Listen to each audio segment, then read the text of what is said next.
Hey guys, it's Brian out here in the shop. Sorry it's been so long since I posted a video, but the weather has just been, it's been nice, but it's been anywhere from 100 to 110 out here on any given day. So I haven't been out in the shop as much as I would like, but I've been working on some handles. Here's two I've done recently.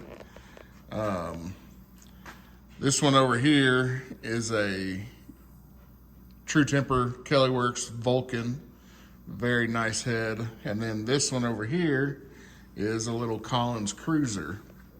So on this cruiser handle, it's mostly heartwood hickory, and you can see here, let's focus, there we go.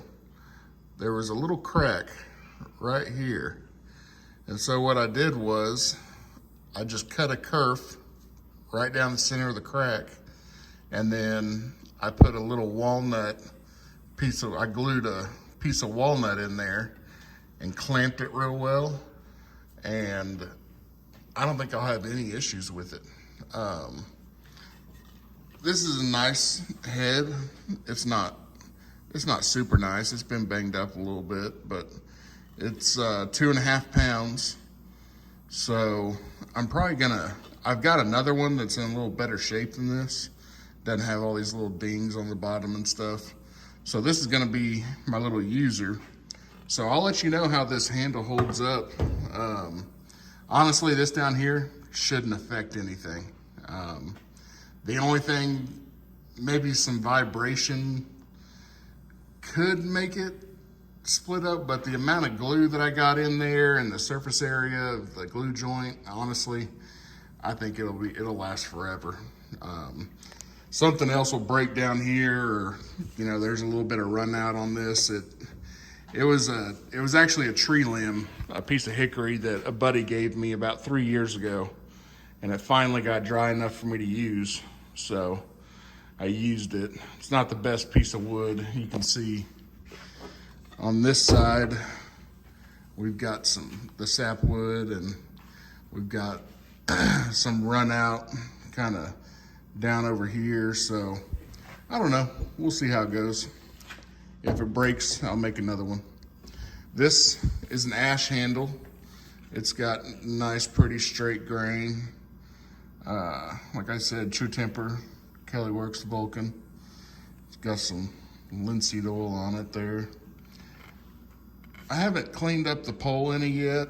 I will, and I'll clean all this up, but usually, sometimes I'll just wire wheel them and hang them and just keep them the way they are. I like to use them, so, don't want to make them too pretty.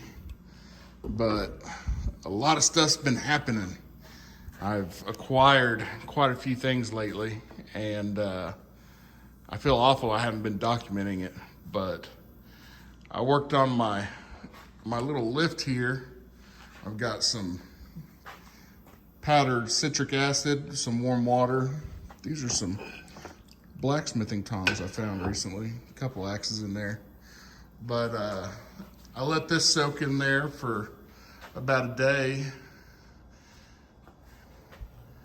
This was green and this had red paint on it. It ended up coming out, but man, it works beautifully. I'm excited to get that thing hung up. I'm gonna hang it. I've got my ladder ready to go for me to hang it over here. And the reason I wanted to get all this done up, I don't have my light on in the garage or in the shop, but you can see back here, we got an anvil. Yes. I'm super excited about this. That base, that's about a 3/4 inch thick steel light pole base. There would have been a little doorway right here that's missing, but once I get everything organized, I'm gonna fill that up with concrete, and that thing's not gonna move. This is 165 pounds and it's a Peter Wright. Let's see here. Yeah, you can kind of see it there. I'm sorry, it's 155 pounds. That's right, 155. Peter Wright Anvil. From the markings on it, it was made between 1890 and 1920, I want to say, somewhere in there.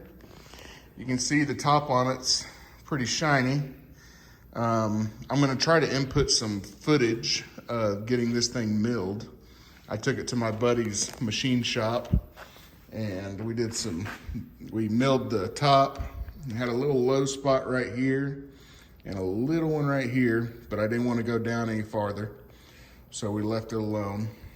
I had him clean up this shelf a little bit. I still need to do some file work to it, but we flipped it over and we milled the bottom also. So it sets completely flat. It took 6.5 hours to mill the top.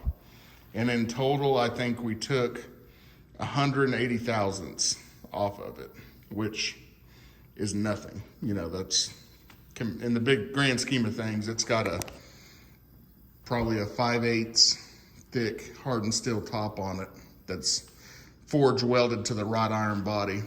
So it took 6.5 hours to do that, and then it took 30 minutes to flatten off the bottom, and it was way out of square. They had one foot that was probably a good, man, I don't know, probably 400 thousandths higher or lower than the rest. So, but yeah, I've still got some work to do on the edges. I'm gonna clean up this shelf, and I'm gonna reprofile the horn a little bit, but super.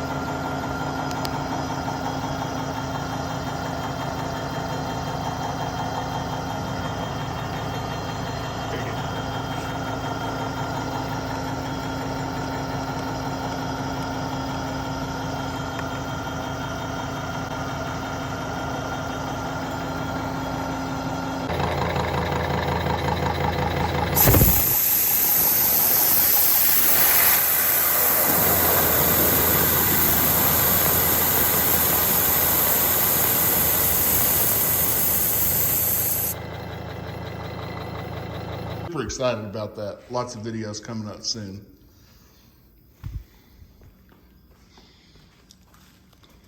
And then yesterday, I acquired a hammer. Excuse me. I've been looking for years. So this is what's called a dog head hammer. Some people call them saw doctor's hammers. This is a 5 pound. It's marked 5.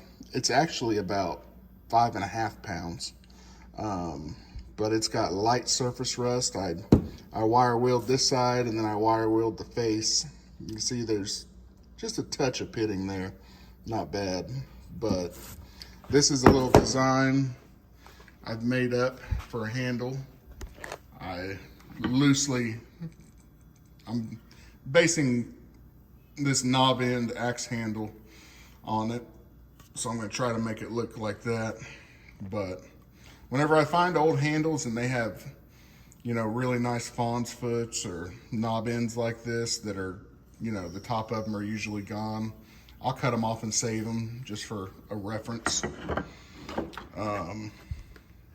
And I've made a couple other handles. Made some hammer handles. This little guy right here. And then also, I found a nice axe recently, about a month ago. This nice little embossed axe, Kansas City, J.E. Richards Pioneer, handmade. I was very excited about that axe. But other than that, let's see. That's about it, guys. I've gotten quite a few other little tools, but most of them are just